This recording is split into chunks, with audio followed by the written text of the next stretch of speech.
So, what is Industry 4.0? We started out with Industry 1.0, and this was the rise of the Industrial Revolution. Then we moved to Industry 2.0, and this was the introduction of mass production. About 70 years later, we upgraded to Industry 3.0, and this was the application of electronics and IT. But now finally, we've arrived at Industry 4.0. What that is, it really has three key components. The first one is what we could call the cyber-physical system.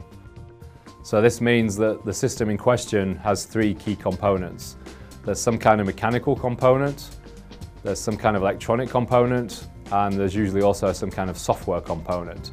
The second component is the application of what we call the Internet of Things to automation and manufacturing. So what this means is we're now seeing devices communicating with each other using some kind of internet technology. The final component is the cloud.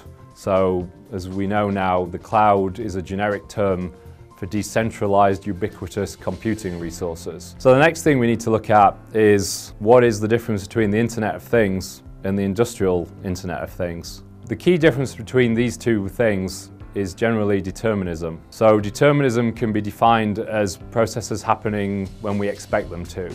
The Internet of Things is quite familiar to a lot of people today. Like, for example, we can control our home heating system using our smartphone.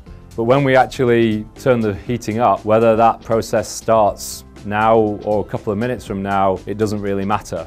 For manufacturing, having that kind of variability in our processes really isn't acceptable. So now we're seeing the advent of the industrial Internet of Things. So basically this is applying the same kind of internet technologies to allow many different devices to communicate with each other, but it's also applying deterministic Ethernet protocols on top of that to mean that we can now guarantee determinism in our processes.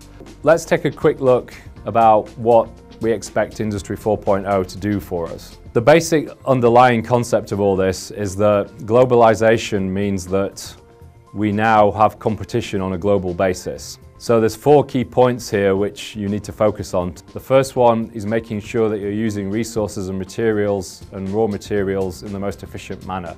The second one is that you need to make sure that your time to market is as short as possible.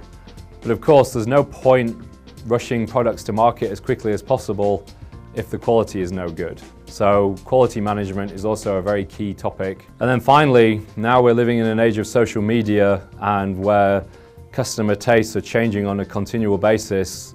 We're now seeing the rise of the era of mass customization. But the key thing that's tying this all together is the ability to share large amounts of data in real time and the necessary bandwidth which is required to enable that. We also have to remember that manufacturing is only one part of the value chain. The success of a company is also going to depend on many other factors too, such as sales, marketing, service, know-how, investment, and so on. So let's talk about how the cloud is having an impact on manufacturing and automation. So as we know, the cloud is generally the idea of having scalable computing resources available when we need them.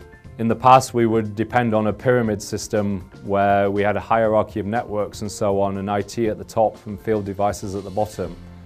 Now we are looking at maybe having the cloud take over many of those tasks and maybe just having field devices communicate directly with the cloud. But of course, the requirement for that will mean we have the necessary bandwidth in our networks to make sure the data between the process and the resources in the cloud are moving back and forth in a secure manner and with the necessary performance. What we're seeing today is the rise of fog computing, or also as it's known, edge computing, where we're seeing the need to actually do some decentralized processing away from the cloud initially so that we only share the necessary data with the cloud and we can still maintain the performance we need. We hope this video helped you understand a little bit more about Industry 4.0. If you've got more questions, please don't hesitate to get in touch with us.